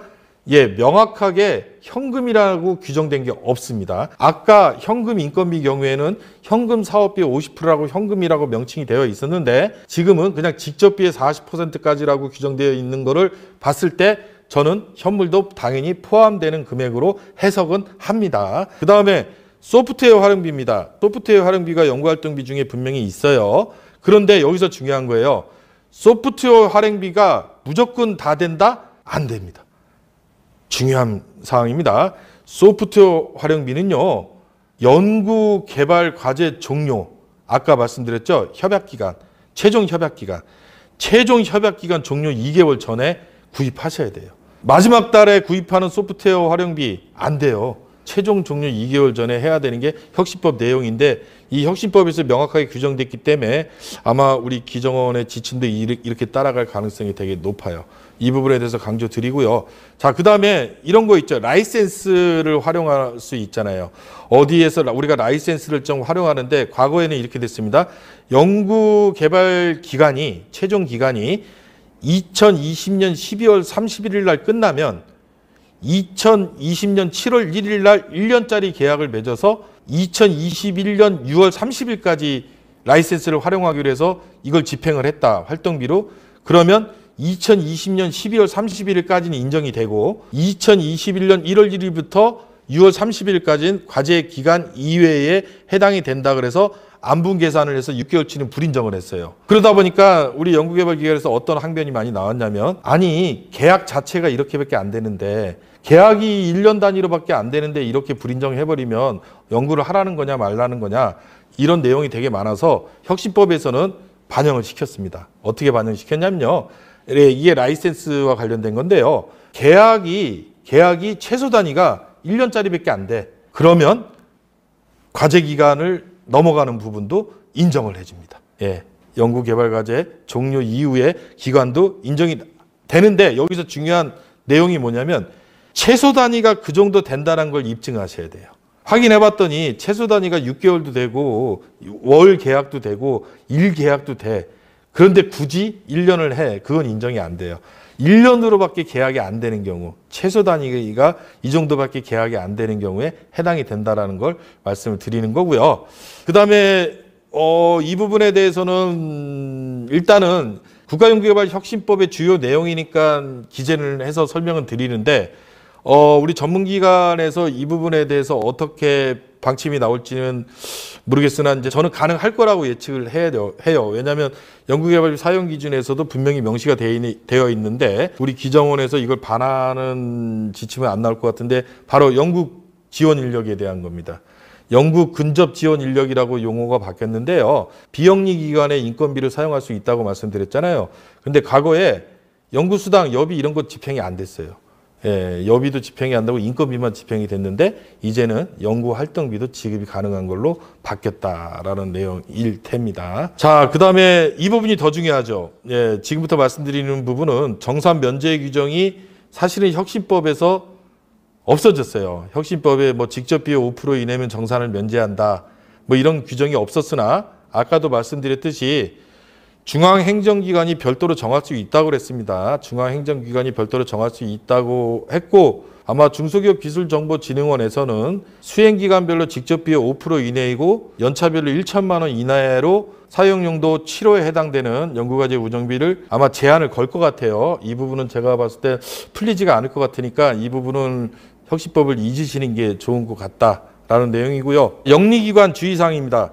연구실 운영 비준 그 소모성 비용 아까 안 된다고 말씀드렸고요. 그다음에 그 연구 환경 유지비죠. 연구실의 냉난방 청결한 환경을 위해서 뭐 사무용 기기, 소프트웨어 이런 거 다 좋은데 문제는 영리기관은 연구개발 계획서에 기재된 경우 연구개발 계획서에 기재가 안 됐으면 이게 인정이 안 된다. 꼭 주의사항입니다. 이거는 혁신법에서도 분명히 명시가 되어 있는 사항이고요. 간접비 뭐 이런 부분은 다 보시면 될 것 같고, 정사항과 관련된 거는 뭐 해당 연도 종료, 과제 종료, 단계 종료 이렇게 표현을 했으나, 제가 쉽게 설명을 드리면 협약 기간에 대한 정의가 연차별 기간이 아니라 전체 기간을 우리가 이제 협약 기간으로 간주한다, 이렇게 생각을 하시면 될 것 같습니다. 이상으로 이제 제가 준비한 연구개발비 집행과 관련된 안내는 어느 정도 말씀을 다 드렸고요. 혹시라도 이제 시간 제약상으로 좀 중요한 부분만 안내를 하다 보니까 좀 궁금한 부분이 있을 수 있습니다. 저는 이제 정동회계법인의 유탁정산본부를 맡고 우리 지정회계법인 총괄 책임자인 최정길 본부장이라고 하는데요. 우리 중소기업기술정보진흥원 전 중기청 때부터 정산을 되게 오랫동안 해왔던 사람인지라 상당히 많이 알고 있습니다. 그래서 혹시라도 궁금한 사항이 있으면 보여지는 화면에 메일로 질의를 하시면 제가 성심성의껏 답변을 드릴 거고요. 그 다음에 이제 연구개발비 집행은 아니고 절차나 행정상, 그 다음에 RCMS 시스템 뭐 이런 부분에 대해서 또 좀 문의가 있을 수 있는데, 그런 부분은 밑에 행정 업무를 담당하시는 한재정 과장이라고 있습니다. 이쪽으로 문의를 하시면 우리가 성심성의껏 답변을 드리도록 하겠습니다. 자, 이상으로 마치도록 하겠습니다. 감사합니다. 오늘 RCMS 소개를 맡게 된 RCMS 고객지원센터의 이재현 파트장입니다. 반갑습니다. 앞으로 RCMS를 통해 사업비를 관리할 사용자분들이 조금 더 쉽게 시스템 이용에 도움이 되실 수 있도록 RCMS의 특징과 RCMS 사용 방법에 대해 오늘 간략하게 소개를 해드리겠습니다. 우선 RCMS는 금융기관인 은행, 카드사 및 국세청 등과 연계를 하여 사업비 사용부터 정산에 이르기까지 연구비 관리 영역 전 단계를 온라인으로 지원을 해드리고 있는 실시간 연구비 집행 관리 시스템입니다. 수행기관과 전담기관은 처음에 협약을 하셨던 내용대로 민간부담금과 정부출연금을 저희 RCMS 쪽에 예치를 하시게 되고, 수행기관에서는 사업비가 필요하실 때 RCMS에 접속을 하셔서 국세청과 카드사를 통해 연계된 관련 전자세금 계산서, 카드 사용 매입 정보를 조회를 하고 관련 증비를 등록을 해서 거래처로 연구비를 실시간으로 이체를 하실 수가 있습니다. 다음은 사업비 집행 구조에 대해서 간단히 설명드리겠습니다. RCMS에 접속을 하신 후에 해당 사업비를 사용하는 용도를 먼저 지정을 합니다. 예를 들어서 과제 관련 출장 시 소요된 비용을 사용하실 때에는 출장비, 과제 관련해서 장비를 거래처에서 구매를 하셨다면 장비 구입비 등 관련 용도를 먼저 지정을 해주시고, 그 용도에 맞는 관련 증빙 서류와 해당 사업비를 지급받을 거래처 정보, 예를 들어서 거래처의 사업자 번호라든지 거래처의 입금 계좌 정보 등을 입력을 해서 사업비 사용 등록을 하시고, 그 등록하신 정보를 토대로 수행기관의 이체 담당자가 이체 실행을 해주시면 RCMS에서 사업비가 수행기관 명의의 연구비 계좌를 경유해서 거래처 계좌로 실시간으로 지급이 되는 흐름입니다. 이제 실제 RCMS 사용을 하실 때에는 이 아래에 나와 있는 순서대로 회원 가입을 먼저 진행을 하시고 필수적인 환경 설정을 진행을 하신 이후에 연구비 사용을 하고, 마지막으로 연구비 사용의 적절성 여부에 대해서 평가를 받으시는 연구비 정산을 받는 순서대로 진행을 해주시면 되십니다. 다음 화면에서는 여기에 나와 있는 순서에 맞게 중요한 부분만 설명을 해드리겠습니다. RCMS 사용을 위해서는 회원가입을 해주셔야 되는데, 과제 책임자의 회원가입은 필수입니다. RCMS 메인 홈페이지에 오시면 홈페이지 상단 수행기관 로그인을 클릭을 해주시면 이렇게 팝업 창이 나오고, 그 안에 회원가입을 할 수 있는 버튼이 있습니다. 그래서 회원가입 버튼을 눌러주시면 이렇게 개인 정보와 소속 중인 직장 정보를 입력을 해서 회원가입을 진행을 해주시면 됩니다. 만약에 회원가입을 진행하고 있는 분이 이체 업무까지 함께 담당을 하실 담당자 분이시라면 이 직장 바로 위에 있는 공인인증서에 인증서 등록이라는 버튼을 통해서 본인이 RCMS를 통해서 이체할 때 사용하실 개인공인증서도 함께 등록을 해주시면 됩니다. RCMS에서는 사업비 이체를 하시기 위해서는 이체 담당자의 개인공인증서도 필수로 필요한 부분이 있습니다. 다음은 이제 필수적으로 하셔야 되는 업무 중에 하나가 펀뱅킹 이용 동의입니다. RCMS 이체 방식은 이체 실행을 하시게 되면 수행기관의 연구비 계좌를 경유해서 거래처 계좌로 이체가 되는 3자 이체 방식을 취하고 있습니다. 그래서 연구비 이체 실행을 하실 때마다 연구기관 명의의 연구비 계좌를 경유하기 위해서는 연구기관의 펀뱅킹 이용 동의가 필요합니다. 펀뱅킹 동의를 하시기 위해서는 이렇게 펀뱅킹 이용 동의라는 메뉴에 접속을 하셔서 상단의 기관과 동의 대상 연구비 계좌를 선택을 하고 조회 버튼을 눌러주시고요. 하단에 이용 동의서에서 계좌 실명 조회를 하기 위해서 예금주 조회를 해주시고 밑에 있는 유의사항을 읽어보신 다음에 밑에 동의라는 버튼을 누르시고 수행기관 명의의 범용법인 인증서로 서명까지 하시면은 펀뱅킹 동의가 완료가 됩니다. 펀뱅킹 동의는 그 계좌별로 한 번씩만 진행을 하시면 되시는 거기 때문에 만약에 단연차 과제를 진행을 하실 때 연차별로 동일한 연구비 계좌를 사용하실 경우에는 최초에 한 번만 펀뱅킹 동의를 진행을 해주시면 되시겠습니다. 다음 필수적으로 하셔야 되는 업무는 이제 세무이자 지급 정보 제공 동의인데요. 수행기관에서 민간부담금을 저희 RCMS 금고은행에 예치를 하시면 해당 은행에서 분기별로 민간부담금에 대한 이자가 발생을 합니다.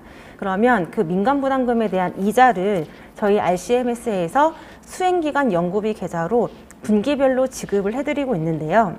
이때 이자에 대한 소득세 신고를 수행기관에서 직접 하실지 아니면 은행을 통해 국세청 세무신고 대행을 맡길지를 이 메뉴를 통해서 설정을 하실 수가 있습니다. 세무정보 동의를 하시기 위해서 세무이자 지급 정보라고 하는 메뉴에 오신 이후에 1번 동의하러 가기를 클릭을 하시면 2번 세무정보 제공 동의를 할 수 있는 화면이 나타나고 여기 보시는 것처럼 동의함, 동의하지 않음을 설정을 하실 수가 있으십니다. 그래서 설정을 하신 이후에 우측에 보시면은 마찬가지로 수행기관의 범용법인 인증서로 서명까지 하시면은 그 세무이자 지급 정보 동의가 완료가 됩니다. 만약에 그 동의하지 않음을 선택을 하셨을 경우에는 소득세 이자가 원천징수 되지 않은 이자가 지급이 되며 이 경우 이자 소득세는 수행기관에서 국세청에 직접 신고를 해주셔야 되시고요. 만약에 동의함을 선택하셨을 경우에는 이자가 지급이 될 때 소득세 원천징수하고 분기별로 3월, 6월, 9월, 12월에 수행기관 연구비 계좌로 이자가 지급이 됩니다.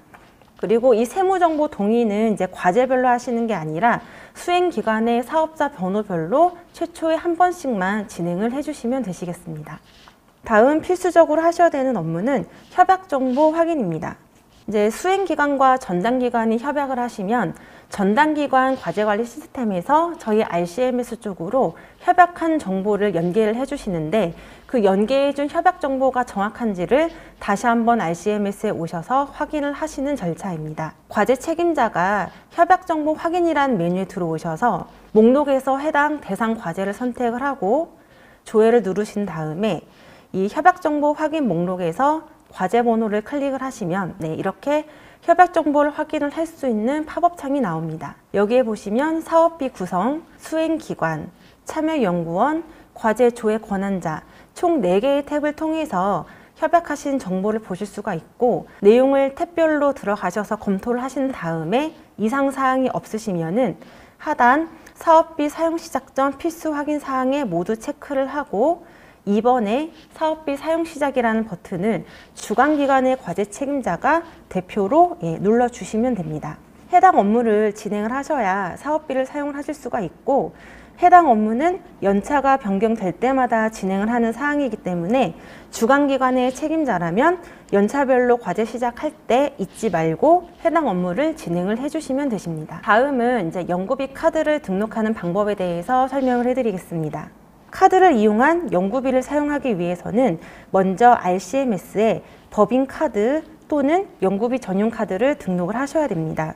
카드 등록하는 이 메뉴에 들어오셔서 과제 목록에서 대상 과제를 선택을 하고 우측 하단 카드 등록이라는 버튼을 누르신 다음에 이 연구비 카드 등록이라는 화면에서 카드사와 카드 번호를 검색해서 조회를 하고 마지막에 수행기관의 범용법인 인증서로 인증까지 하시면 카드 등록이 완료가 됩니다. 현재 저희 RCMS는 19개의 카드사와 제휴가 되어 있고 제휴된 카드사에서 발급받은 카드를 등록해서 영구비 카드로 이용을 하실 수가 있습니다.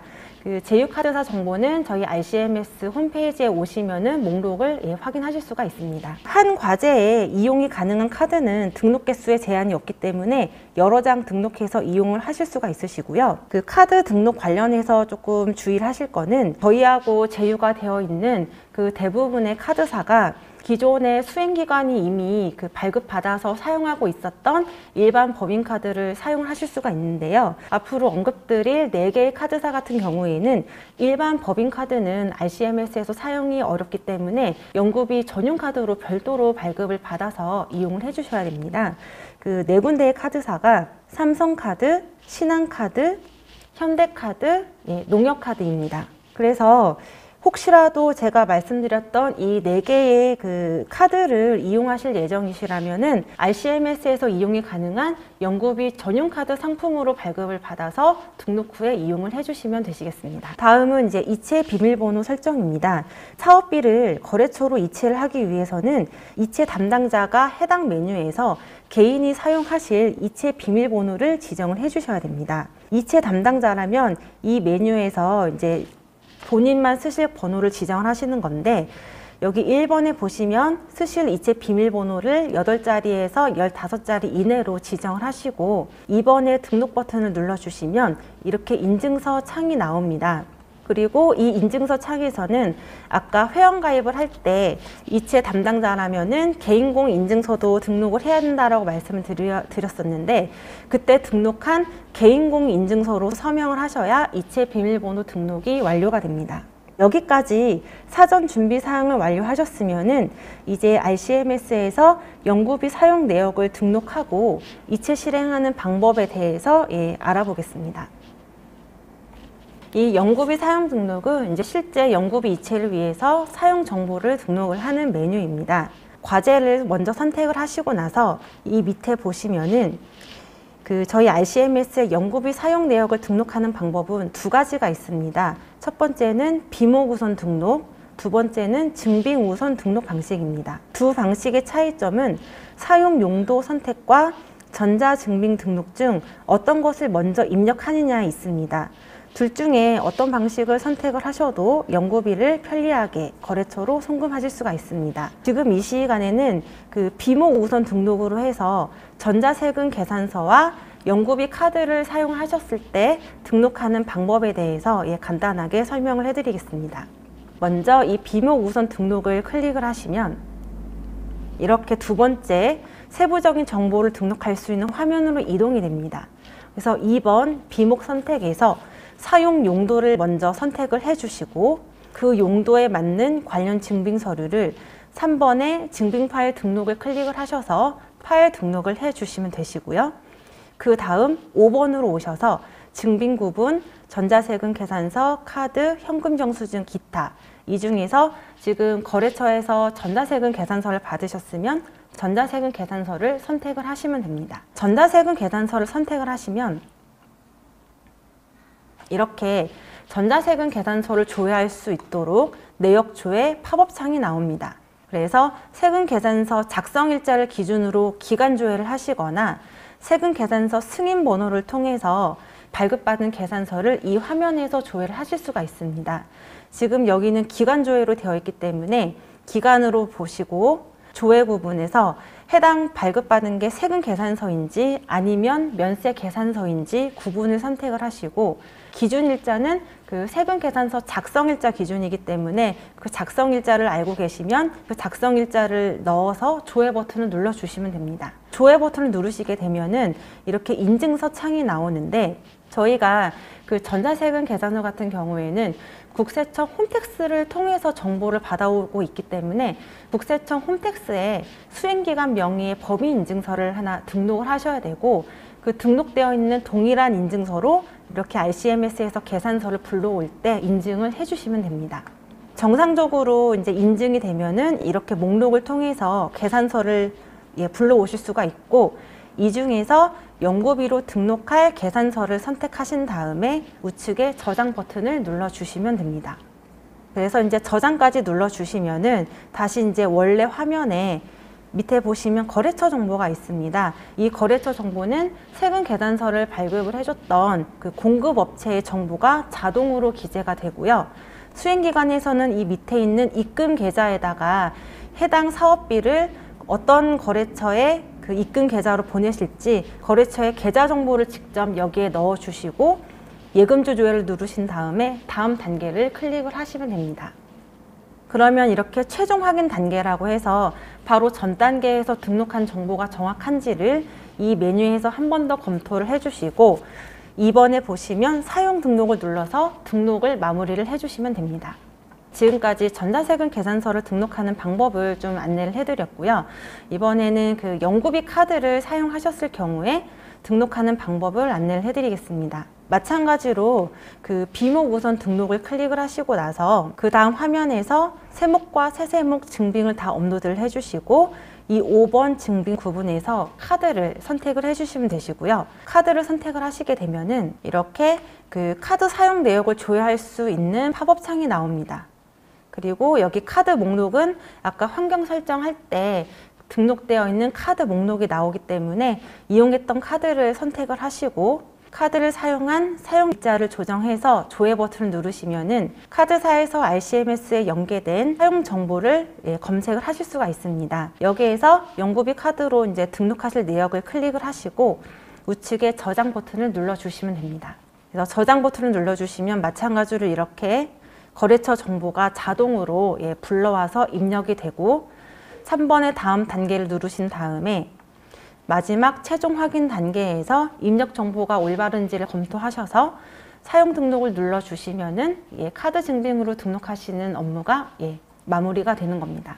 지금까지 이제 세금 계산서와 카드 증빙 등록하는 방법을 안내를 해드렸는데요.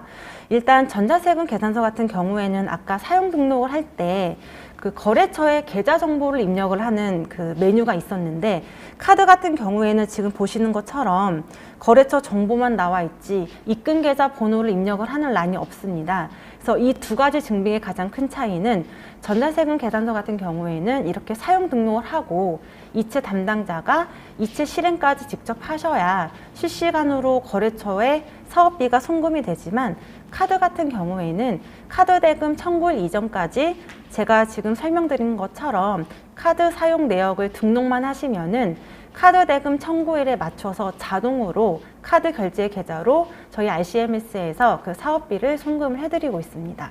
그래서 카드 같은 경우에는 별도로 이체 실행하는 절차가 없다라는 점 유의를 해주시면 되십니다. 이렇게 사용 등록을 다 완료를 하셨으면은 그 전자세금 계산서 사용 등록한 건에 대해서 이체 실행하시는 방법을 간단하게 설명을 해드리겠습니다. 이렇게 사용 등록을 완료를 하시고 나서 이 연구비 사용 실행에 접속을 하셔야 되시는데 접속하시기 전에 먼저 이체 담당자는 RCMS에 등록되어 있는 개인공인인증서로 로그인을 하시고 이 연구비 사용 실행에 오신 다음에 과제 목록에서 과제를 선택해서 조회를 눌러주시면 됩니다.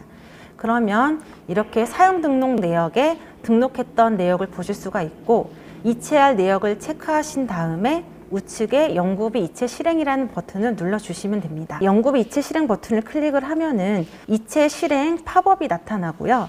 이 상단에 있는 입금 계좌, 예금주, 이체 금액 등을 확인을 하고 이 4번 항목에 아까 그 환경 설정에서 등록했던 이체 비밀번호를 여기에다가 입력을 하신 다음에 이체 요청을 눌러주시면 마지막에 수행기관의 범용법인 인증서로 인증까지 하시면 이체가 완료가 되는 겁니다. 그래서 정리를 조금 해드리자면은 RCMS를 통해서 이체 업무를 하시기 위해서는 RCMS에 등록되어 있는 개인공인인증서 그리고 환경 설정에 등록한 이체 비밀번호 그리고 수행기관의 범용법인 인증서 이렇게 세 가지가 모두 필요하기 때문에 이체 실행 전에는 미리 준비를 해주시면 되십니다. 다음은 이제 연구비 취소에 대해서 간단하게 설명을 해드리겠습니다. 그 이체 실행 후에 부득이하게 연구비를 취소를 하셔야 되시거나 아니면 연구비로 선사용한 부가세를 다시 사업비로 반환을 할 수 있는 메뉴입니다. 먼저 과제 목록에서 과제를 선택을 해주시고 이번에 연구비 이체 취소를 클릭을 해주시면 취소하실 내역을 이 조회를 통해서 검색을 하시고 취소할 내역을 체크하신 다음에 다음 단계를 눌러주시면 됩니다. 그럼 다음 단계에서는 그 취소 구분에서 지금 선택하신 내역의 전체 금액을 모두 취소를 하실지 일부 금액인 부분만 취소를 하실지 구분을 통해서 직접 설정을 하실 수가 있으시고, 만약에 부분 금액을 취소하시는 경우에는 이렇게 밑에 취소 공급가액, 취소 부가세에다가 실제 얼마를 취소하시고자 원하시는지 취소 금액을 직접 입력을 해주시면 됩니다. 입력을 다 하셨으면 3번에 입력 완료 및 가상계좌 발급이란 버튼을 눌러주시면 마지막 최종 확인 메뉴에서 저희 RCMS에서 발급해드린 가상계좌 정보, 은행, 그리고 입금 마감일자 다 확인을 하실 수가 있으십니다.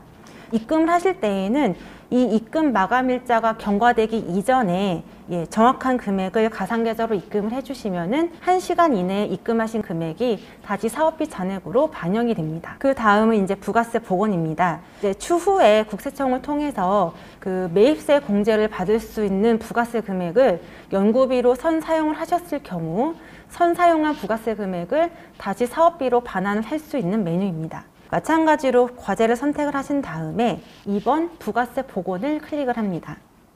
그 부가세 복원을 왜 하셔야 되는지는 여기 다시 한번 꼭 읽어보시기 바랍니다. 부가세 복원을 클릭을 하시면은 그 어떤 내역에 대해서 부가세 복원을 하실지 그 복원하실 내역을 체크를 하시고 우측 하단에 부가세 복원 실행을 눌러주시면 되시고요. 그러면 마지막 최종 확인 메뉴에서 그 RCMS에서 발급해드린 가상계좌 정보를 보실 수가 있습니다. 그래서 정보를 확인을 하시고 입금 마감일이 경과되기 이전에 가상계좌로 입금을 해주시기 바랍니다. 다음은 마지막으로 연구비 정산에 대해서 간략하게 설명해드리겠습니다. 과제 기간이 종료된 후 과제 기간 동안 사용한 사업비가 관련 규정, 사업 계획서에 맞게 올바르게 사용을 했는지 정산기관으로부터 확인을 받기 위해서 정산 준비를 진행을 해주셔야 되시는데요. RCMS에서는 이러한 정산 준비를 온라인으로 간편하게 준비하실 수가 있습니다. 수행기관에서는 정산 진행 전 연구비 사용을 모두 마무리를 하시고 이 정산 준비라는 메뉴에 오셔서 여기에 나와 있는 순서대로 업무 진행을 해주시면 됩니다. 해당 메뉴에서 일단 정산을 하시고자 원하는 과제를 먼저 선택을 해주시고 바로 밑에 탭이 여러 가지가 있고요. 제일 왼쪽부터 순서대로 하시면 되시는데 정산 전 준비 사항에 오시면 해당 수행기관의 정산을 담당하는 그 정산 담당자 정보를 이 부분에서 다 보실 수가 있으시니까 참고를 해주시고, 그 다음 이 정산서류 등록에 들어가시면은 문서 구분이 여러 개가 있습니다. 이 정산서류 등록은 연구비를 정확하게 정산하기 위해서 기본적인 정산 관련 공통 서류를 등록을 하시는 건데, 여기에 나와 있는 문서를 모두 다 등록을 하시는 게 아니고 여기 문서 구분을 읽어보신 다음에 여러분들 과제에 해당이 되는 문서만 준비를 해서 이 등록 버튼을 통해서 업로드를 해주시면 됩니다. 예를 들어서 여기 첫 번째 보시면 수행기간 현무출자 확인서가 있는데, 처음 협약을 하셨을 때 현무를 출자해서 협약을 하셨을 경우에는 이 현무출자 확인서를 등록을 해주시면 되시고요. 또 여기 보시면 신규 참여연구원 채용 확인서가 있습니다. 그래서 마찬가지로 이 과제를 이제 수행하기 위해서 신규 인력을 채용해서 그 참여연구원으로 등록을 하셨을 경우에는 그 채용 확인서를 마찬가지로 이 메뉴에다가 함께 등록을 해주시면 되시겠습니다. 그래서 이제 서식은 각 전담기관 과제관리 사이트에 규정 및 서식에 첨부된 파일을 참고를 해서 등록을 해주시고, 확인이 되지 않는 서식은 기관 내 서식으로 등록을 해주시면 되시겠습니다. 그리고 여기 보시면 차년도 2월금 신청 등록, 통보성 2월 신청, 위탁과제 정산 등록, 상시점검 만족도 조사의 메뉴가 있는데, 이 4개의 메뉴는 그 지금 여러분들이 하는 과제에서는 별도로 이용을 하지 않는 메뉴이기 때문에 나중에 정산하실 때 이 4개의 탭은 생략을 해주시면 되시고요. 그 다음에 이제 정산 준비에 필요하신 절차를 다 완료를 하셨으면은 여기 마지막에 집행 마감으로 들어와 주시고, 집행 마감에 들어오신 다음에 여기 3번에 집행 마감을 한 번 더 눌러주시면은 수행기관의 연구비 집행이 모두 마감 처리가 되는 겁니다. 여기까지 정산 준비가 마무리가 되면은 전문기관에 제출할 사용실적 보고서가 RCMS에서 자동으로 생성이 됩니다. 그러면 그 자동 생성된 보고서를 이제 전문기관이 보실 수 있도록 제출을 하셔야 되시기 때문에 제출할 수 있는 이 사용실적 보고서 제출 메뉴로 이동을 하시면 됩니다. 이 사업비 사용실적 보고서 제출 메뉴에 오셔서 그 과제를 선택을 해주시고 여기 3번에 보시면은 사용실적 보고서 조회를 통해서 RCMS에서 자동으로 생성된 보고서를 최종적으로 검토를 해주신 다음에 이 보고서 내용에 이상사항이 없으시다면은 5번에 보고서 제출이라는 버튼을 눌러주시기 바랍니다. 해당 버튼을 눌러주시면 그 전문기관에서 이 보고서를 검토하실 수 있도록 온라인으로 제출 처리가 완료가 됩니다. 이렇게 보고서까지 다 제출하신 이후에 수행기관은 정산 진행 상황과 결과를 RCMS 정산 진행 현황에서 확인을 하실 수가 있으시고요. 이 정산 진행 현황 메뉴에 오셔서 과제를 선택을 하고 확인이 필요한 수행기관을 선택을 하시면은 해당 수행기관의 세목별 사용 현황 그리고 4번에 이 검토 결과 조회서를 클릭을 하셔서 보고서 형태로 정리가 되어 있는 해당 수행기관의 정상 검토 결과를 한 번에 보실 수가 있습니다. 지금까지 RCMS를 이용해서 수행기관이 연구비를 사용 정산하는 방법에 대해서 알아봤습니다. 실제 이제 RCMS를 사용하실 때 저희 홈페이지에 들어오시면 사용자 매뉴얼, 동영상 강의, 그리고 지식상담 게시판, 그리고 실제 동일한 업무 환경에서 RCMS를 체험해 볼 수 있는 그 실습 화면까지 이제 제공을 해드리고 있으니까 앞으로 많은 활용 부탁드리겠습니다. 여기까지 간단한 RCMS 소개를 마치겠습니다. 감사합니다.